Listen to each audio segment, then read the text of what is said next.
Hello everyone. इस video में मैं आपको बताऊंगा कैसे आप क्लास 10 सीबीएसई बोर्ड एग्जाम में इलेक्ट्रिसिटी के सारे न्यूमेरिकल सॉल्व कर सकते हैं। उसके लिए जो कॉन्सेप्ट चाहिए होता है वो सारा कॉन्सेप्ट मैं आपको बताऊंगा। इस वीडियो को एंड तक देखिए, उसके बाद कोई भी न्यूमेरिकल हो आप सॉल्व कर पाएंगे। फर्स्ट फर्स्ट फॉर्मूला इसका होता है Q equals to I T, where Q is charge, I is current and T is time. ठीक है।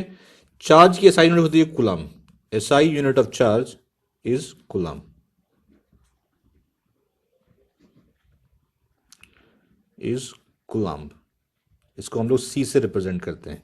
SI unit of current is ampere.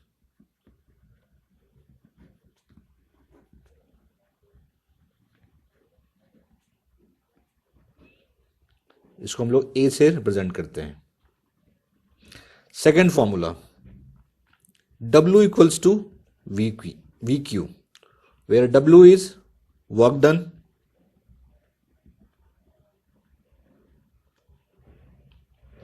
V is potential difference,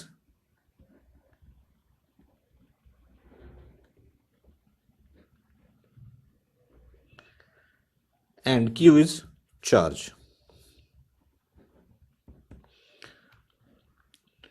work done की unit joule होती है, आप पहले से भी जानते होंगे। आप SI unit of work done is joule.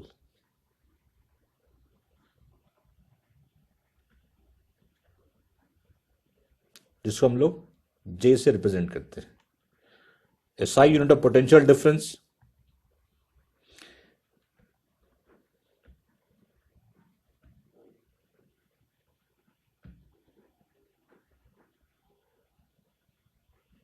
Is volt. इसको हम लोग V से रिप्रेजेंट करते हैं। नेक्स्ट है Ohm's law.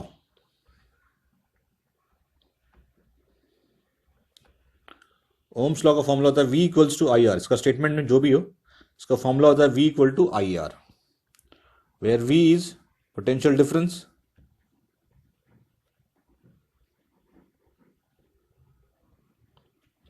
I is current and R is resistance. Resistance यहां पे नया टर्म आया है, तो इसके साइड में लिख दे रहा हूं आपको।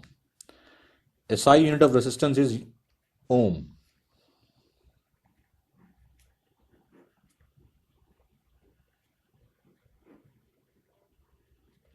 Is ohm. इसको हम लोग सिंबॉलिकली ऐसे रिप्रेजेंट करते हैं, this is called ohm. Resistance का एक फॉर्मूला और भी होता है, R equals to rho L upon A। R resistance है, रो क्या है, resistivity, this is called resistivity. L is length of wire,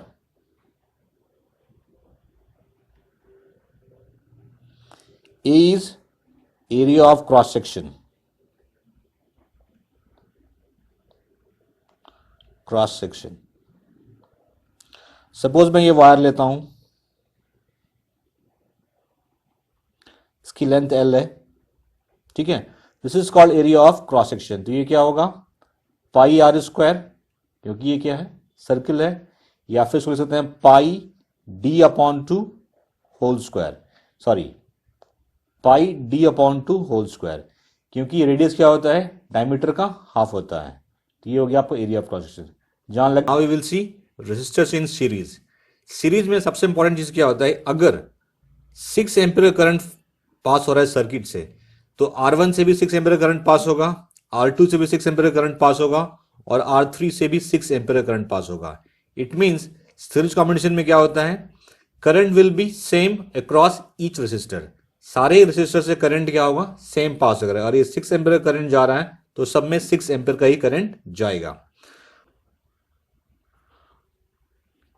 अगर इन तीनों की इक्विवेलेंट रेसिस्टेंस निकालनी है, तो उसका फॉर्मूला होता है R equivalent equals to R1 plus R2 plus R3। मतलब सारे को आपको ऐड कर देना है। इस केस में एक पॉइंट और भी होता है, अगर मैं मान लूं कि इस पूरे का इसका पोटेंशियल डिफरेंस V1 है, इसका V2 है और इसका V3 है, तो potential difference of this circuit क्या हो जाएगा, V equals to V1 plus V2 plus V3। अभी जो मैंने एक्सप्लेन किया आपको वो मैंने यहां पे लिख दिया है. Two or more resistors are said to be connected in series if the current flowing through one also flows through the rest. एक रेसिस्टर से जो करंट जा रही है बाकी से भी वही जाएगी, तो वो क्या होगा? रेसिस्टर्स सीरीज में होगा. These are the called resistors. Second मैंने बताया V equal to V1 plus V2 plus V3 means potential difference across the combination of resistors connected in series is equal to the sum of potential difference across each resistors V1 V2 V3. तो V क्या हो गया? V1 plus V2 plus V3. Now resistors in parallel. जब resistors parallel में होते हैं, जैसे मैंने यहाँ पे ले रखा है R1 R2 R3 पैरेलल में है, तो जब इसमें इसकी खूबी क्या होती है? जो पोटेंशियल डिफरेंस होता है अक्रॉस ईच रेसिस्टर वो सेम होता है. सीरीज में क्या होता है? करंट सेम होता है R1 R2 R3 से, और पैरेलल में क्या होता है? पोटेंशियल डिफरेंस जो R1 का होगा वही R2 होगा, वही होगा R3 का. ठीक है. अगर मैं मान लूं कि यहां से I करंट जा रहा है, तो इसमें अगर इस पे करंट I1 जा रहा है, इसमें करंट I2 जा रहा है, इसमें करंट I3 जा रहा है, तो करंट क्या होगा? फाइनल करंट जो होगा इन तीनों का सम होगा I1 plus I2 plus I3. जैसे यहां पे लिखा था V1 plus V2 plus V3 equal to U, यहां पे क्या होगा? I equal to I1 plus I2 plus I3. इसमें पोटेंशियल डिफरेंस कांस्टेंट सेम होंगे अक्रॉस ईच रेसिस्टर, इसमें करंट सेम होंगे. अगर इसमें निकालना है आपको इक्विवेलेंट रेसिस्टेंस, तो उसका फॉर्मूला होता है 1/R1 plus 1/R2 plus 1/R3. मतलब जितने रेसिस्टर्स होंगे उतना ही ऐड कर देना है आपको, वो मिल जाएगा आपको 1/R इक्विवेलेंट रेसिस्टेंस. अभी जो मैंने पीछे एक्सप्लेन किया उसको मैंने यहाँ पे लिख दिया है. Resistors in parallel, which means if resistors are connected in such a way that the same potential difference gets applied to each of them. अगर सबकी potential difference same है तो वो parallel में है, are said to be in parallel. The total current flowing into the combination is equal to the sum of the current passing through the individual resistors. अगर इससे I1 जा रहा है, इससे I2 जा रहा है, इससे I3 जा रहा है, और इससे अगर I करंट जा रहा है इधर से और I इधर से वापस आ रहा है, तो I इक्वल टू होगा I1 plus I2 plus I3. Now heat produced by current, इसको हम लोग U से रिप्रेजेंट करते हैं. हीट प्रोड्यूस्ड बाय करंट, इसका फॉर्मूला होता है I square R into T, where I is current, R is resistance and T is time. तो इसका एक फॉर्मूला और डिराइव करेंगे हम. V equals to I R होता हमें पता है, तो I equals to V upon R. तो जहां पे I है वहां पे हम लोग V अपॉन R यूज करेंगे. तो V अपॉन R, इसको मैं कैपिटल ही रखता हूं, whole square into R T. तो V square R square into R into T. R से R कैंसिल, ये क्या हो गया? V square R upon T. तो दोनों में से जो भी फॉर्मूला आप यूज कर सकते हैं, वो डिपेंड करता है आपके पास क्या डेटा आया है. तो heat produce by current equals to I square R T and it also equal to V square upon R into T.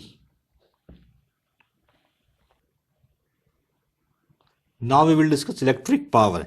Electric power का फॉर्मूला होता है I square R, current square into R. इसको मैं लिख रहा हूं IR into I. ठीक है. IR क्या होता है? V, तो VI. तो पावर का फॉर्मूला हो गया एक I स्क्वायर इंटू R, दूसरा हो गया V इंटू I. इसको एक और करेंगे हम. मैं अब क्या करूंगा, यहां पे R से मैं मल्टीप्लाई भी करूंगा और R से मैं डिवाइड भी करूंगा. ठीक है. तो V I इंटू R क्या होता है? V अपॉन R, तो V स्क्वायर अपॉन R. तो पावर के तीन फॉर्मूले हो गए, I square into R, VI and V square upon R. इनमें से कोई भी यूज कर सकते हैं, वो डिपेंड करता है आपके पास क्या क्वांटिटी न्यूमेरिकल्स में गिवन है. ये लास्ट टॉपिक था. क्लास 10 के सीबीएसई बोर्ड एग्जाम में इलेक्ट्रिसिटी के न्यूमेरिकल सॉल्व करने के लिए जितने कॉन्सेप्ट की जरूरत थी वो मैंने सारा आपको बता दिया. अब मेरा काम यहाँ खत्म हो रहा है, आपका काम स्टार्ट हो रहा है. आप क्या कीजिए, आप क्वेश्चन बैंक उठाइए, लास्ट 5 ईयर के इलेक्ट्रिसिटी के सारे क्वेश्चन को सॉल्व कीजिए. अगर कोई क्वेश्चन सॉल्व नहीं होता है तो आप वीडियो कमेंट से क्वेश्चन को पूछिए, यू विल गेट रिप्लाई. आज के हे दोस्तों, अगर आपको मेरा वीडियो पसंद आए तो मेरे चैनल को अभी सब्सक्राइब कर लीजिए और अपने फ्रेंड्स के साथ वीडियो को शेयर कीजिए. साथ ही साथ वीडियो को लाइक कीजिए और कमेंट कीजिए। Thanks for watching.